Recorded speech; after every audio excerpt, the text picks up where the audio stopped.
Class 8 में NCERT CBSE के book से कहाँ पर थे हम?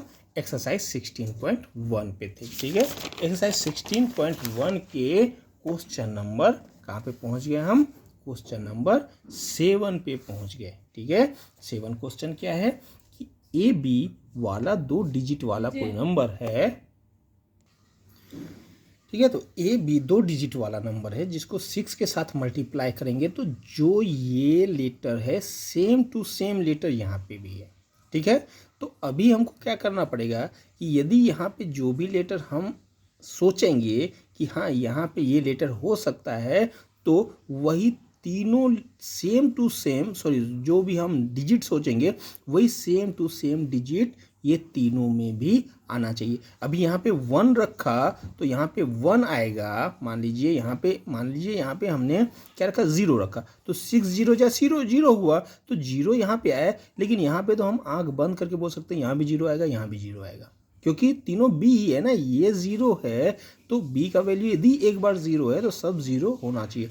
यहाँ पे 2 रखेंगे, 1 रखेंगे तो 6 1 जा 6 होता है, तो 1 रखेंगे तो यहाँ पे 6 आएगा। तो यहाँ 1 आया और यहाँ पे 6 आया तो सेम टू सेम नहीं आया, तो इसका मतलब है कि 1 नहीं हो सकता। लेकिन 2 के लिए जब चेक करेंगे ना तो 6 2 जा 12 होता है। 12 का यूनिट डिजिट जो है वो 2 है। ठीक है, और जब यूनिट डिजिट यदि 2 है तो यहाँ पे 2 आया तो यहाँ भी 2 2 ही आएगा, यानी 22 आएगा। यानी जब भी 6 को ए से मल्टीप्लाई करेंगे तो अगला 2 डिजिट जो है वो क्या होगा? हमारा 22 होगा। इस बात का ध्यान रखिएगा। ठीक है, अब आगे के लिए आप सोचिए तो वैसे ही आप 3 के लिए या 4 के लिए सोचेंगे, यानी यहाँ पे जो आया, ठीक है, जो भी डिजिट यहाँ पे आपने सोचा वही डिजिट यहाँ पे आना चाहिए, और यदि आ गया तो सेम टू सेम डिजिट ये दोनों भी होना चाहिए। ठीक है, यहाँ तक आप लोगों को क्लियर हो गया होगा। अब मैं एक एक के लिए चेक करके मैं आपको बता देता हूँ। ठीक है, तो सबसे पहले आप इसका वैल्यू 0 रखिए। ठीक है, बी का वैल्यू सबसे पहले आप 0 रखिए तो 6 0 जा 0 होता है। ठीक है, 6 0 जा कितना होता है? 0। तो यहाँ पे 0 रखने से यहाँ 0 आ गया। इसका मतलब है बी का वैल्यू, पहला तो हम सोच सकते हैं कि चलो बी का वैल्यू 0 हो सकता है, लेकिन बी का वैल्यू 0 हो सकता है लेकिन यहाँ भी 0 और यहाँ भी 0 हो ही जाएगा, क्योंकि यहाँ जो वैल्यू आएगा वही यहाँ पे पहले से बी भी लिखा हुआ है। इसका मतलब है कि यहाँ भी 0 0 हो ही जाएगा। इसका मतलब है कि 6 बी के लिए 0 को एक बार देख सकते हैं, बाद में ए के लिए हम चेक करेंगे, वो बात अलग है। ठीक है, और कंडीशन हमेशा याद रखिए, क्योंकि 0 होगा नहीं। क्यों नहीं होगा? क्योंकि पहला डिजिट 0 हो ही नहीं सकता है। इस पजल का यही रूल है। जो ये आप पजल आप सॉल्व कर रहे हैं, इस पजल का यही रूल है कि एक लेटर के लिए 1 डिजिट ही होगा, यानी बी के लिए सिर्फ 1 डिजिट ही होगा, 2 डिजिट कभी भी नहीं होगा। ठीक है, किसी भी एक लेटर के लिए 1 डिजिट होगा, पहला रूल है। दूसरा रूल है कि किसी भी नंबर का, जैसे ये पूरा नंबर है, इसका पहला जो डिजिट है, ठीक है, यूनिट डिजिट की बात नहीं कर रहा हूँ, पहले डिजिट की बात कर रहा हूँ, यानी लेफ्ट हैंड साइड से फर्स्ट डिजिट जो आता है, तो पहला डिजिट जो है वो कभी भी 0 नहीं होना चाहिए। ये इस पजल का रूल ही है। ठीक है, तो 0 के लिए एक बार हम सोच सकते हैं, तो since the ones digit of b into 6 is b, ठीक है, b इंटू 6 को मल्टीप्लाई करेंगे तो b आना चाहिए, ये बोल रहा है। तो चूंकि b इंटू 6 b है, सो बीज वैल्यू कैन बी हो सकता है। ठीक है, कैन बी 0 2 4 6 और 8। ठीक है, 0 भी हो सकता है, 0 हो सकता है। अभी हम 2 4 6 8 अभी बाकी है, तो 0 हो सकता है। 0 मैंने आपको करके दिखाया कि v का वैल्यू 0 हो सकता है। चलिए अब 1 के लिए देखते हैं। तो यहाँ पे 1 है, 6 1 जा, यदि b का वैल्यू 1 रखा तो 1 हुआ, तो 1 हुआ तो 6 1 जा, यहाँ 6 होता है, तो 1 रखने से 6 आया, इसका मतलब 1 तो हो ही नहीं सकता। 2 रखिए, 6 2 जा, यहाँ आया 12, 12 में यूनिट डिजिट क्या है? 2 है, तो 2 रखने से 2 ही आ गया, इसका मतलब 2 भी हो सकता है। ऐसे ही आप 4 के लिए 3 के लिए चेक करेंगे तो 3 और यहाँ 8 आ जाएगा, क्योंकि 6 3 जा 18 होता है। 18 का 8 जो है यूनिट डिजिट जो है 8 होता है, तो 3 रखने से 8 आ गया, इसका मतलब 3 तो हो ही नहीं सकता। ठीक है, अब 4 के लिए यदि आप चेक करेंगे तो 6 4 जा 24 होता है। ठीक है, तो 4 रखने से 24 में यूनिट डिजिट 4 होता है, तो 4 रखने से 4 आ गया, इसका मतलब कि 4 भी हो सकता है। तो इस तरह से 0 हो सकता है, 2 हो सकता है, 4 हो सकता है, 6 और 8 भी हो सकता है, क्योंकि 6 6 जा 36, 36 का 6 जो है यूनिट प्लेस है। वैसे ही 8 रखेंगे 6 8 जा 48, यूनिट प्लेस 8 होता है, तो 8 रखने से 8 आ गया, इसका मतलब है कि अगला नंबर को दो नंबर वाला आ गया, तो फर्स्ट नंबर को हम नहीं देखते, सिर्फ यूनिट डिजिट को ही देखते हैं। ठीक है, क्योंकि यूनिट डिजिट यहाँ पे आना है। ठीक है, तो आ गया, इसका मतलब 0 हो सकता है, 2 हो सकता है, 4 हो सकता है, 6 हो सकता है या 8 हो सकता है। यहाँ तक क्लियर हो गया। तो बी के लिए, पहला बी के लिए हमने नंबर, ठीक है, ये 5 देखा, ये 5 हो सकता है। ठीक है, अब एक एक के लिए चेक कर सकते हैं। चलो बी के लिए मैंने सबसे पहले 0 यदि है, संभव है कि चलो बी का वैल्यू 0 हो सकता है। ठीक है, तो यदि बी का वैल्यू 0 है तो ए 0 को 6 से मल्टीप्लाई करेंगे तो कितना वैल्यू आएगा? ए 0 को 6 से मल्टीप्लाई करेंगे तो यहाँ तो 0, पहला तो 0 आएगा ये, और दूसरा चूंकि ये बी लेटर यही वो सेम टू सेम यहाँ बी लेटर है, यहाँ भी बी लेटर है, सब के सब लेटर बी ही है, तो यहाँ 0 है तो यहाँ भी 0, यहाँ भी 0 आना ही आना है। इसका मतलब ए 0 को 6 से मल्टीप्लाई करेंगे तो 0 0 0 आएगा। ठीक है, लेकिन ये तो संभव ही नहीं है कि कोई भी प्रोडक्ट का पहला डिजिट 0 आए, ये तो हमारा पजल के रूल से बाहर ही है। तो but products value first digit should never be 0, 0 कभी होना ही नहीं चाहिए, इससे ये बी का वैल्यू 0 होगा ही नहीं। ठीक है, पहला क्लियर हो गया। अब 2 के लिए चेक करते हैं, तो जब 2 के लिए चेक करते हैं तो क्या हो जाएगा?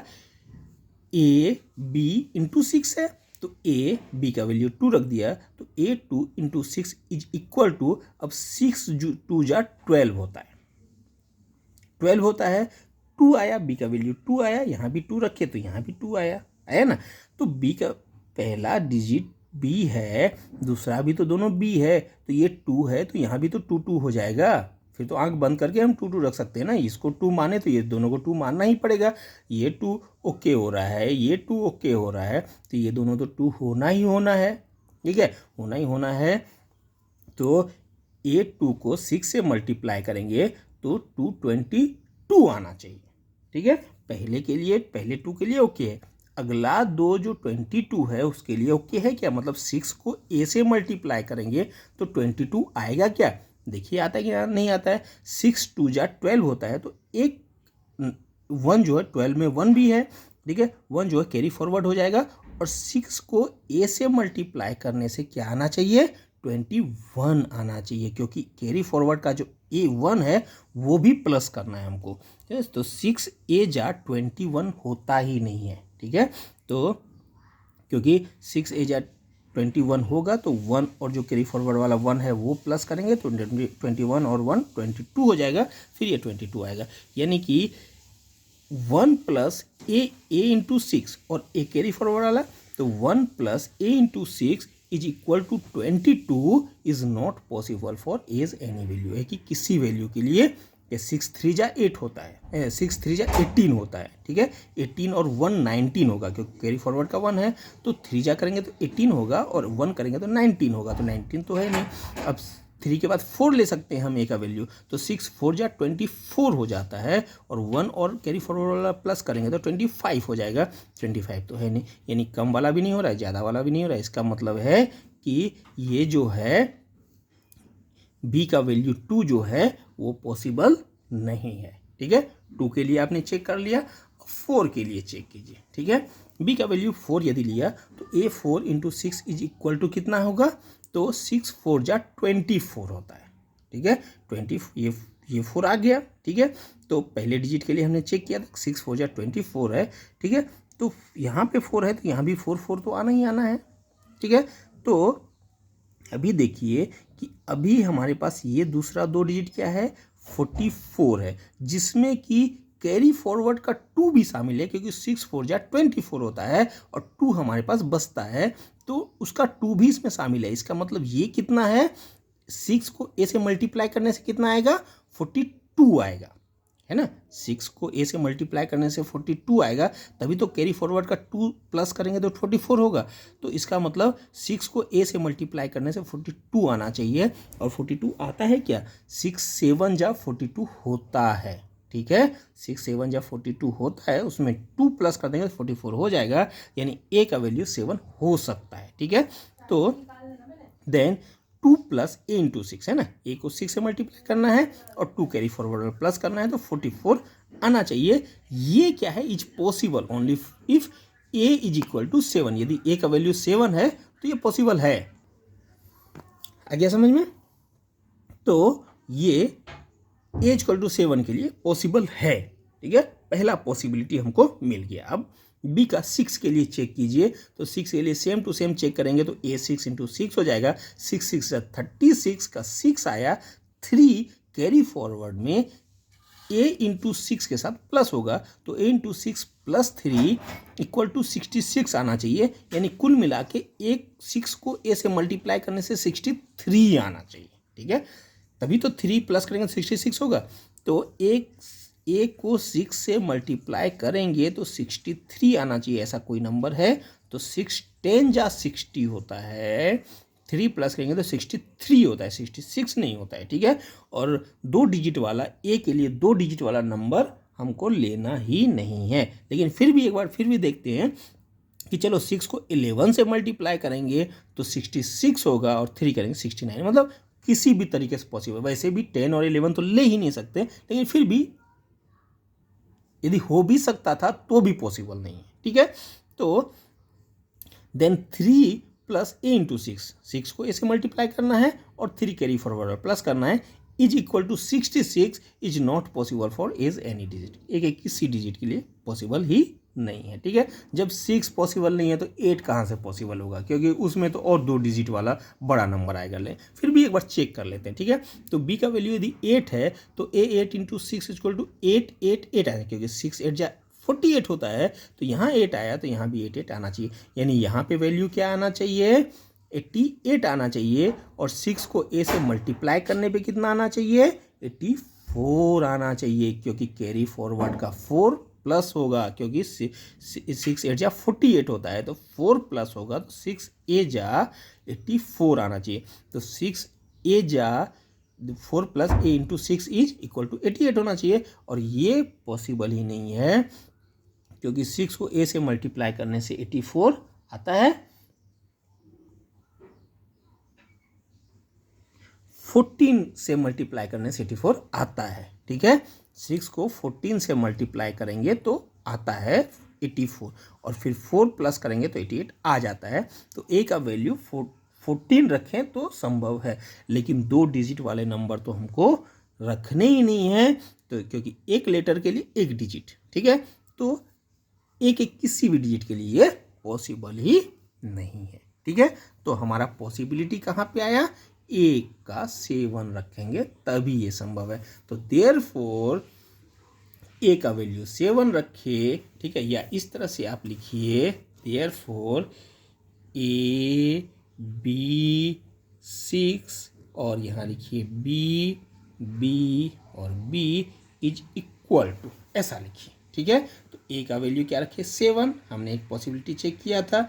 बी का वैल्यू हमने क्या रखा था, उस समय बी का वैल्यू 4 रखा था, तभी हमारा 6 से मल्टीप्लाई करने के बाद 4 आया था, इसलिए बी का वैल्यू क्या होगा, 4 होगा, और ए का वैल्यू 7 होगा। ये आपको, मेरे को ऐसा लगता है ये आपको समझ में आ गया होगा, नहीं आया होगा तो भी आप कमेंट करके मेरे से पूछ सकते हैं, फिर से मैं अच्छे से और समझाने का ट्राई करूँगा, ठीक है। तो क्वेश्चन नंबर 7 कंप्लीट हो गया।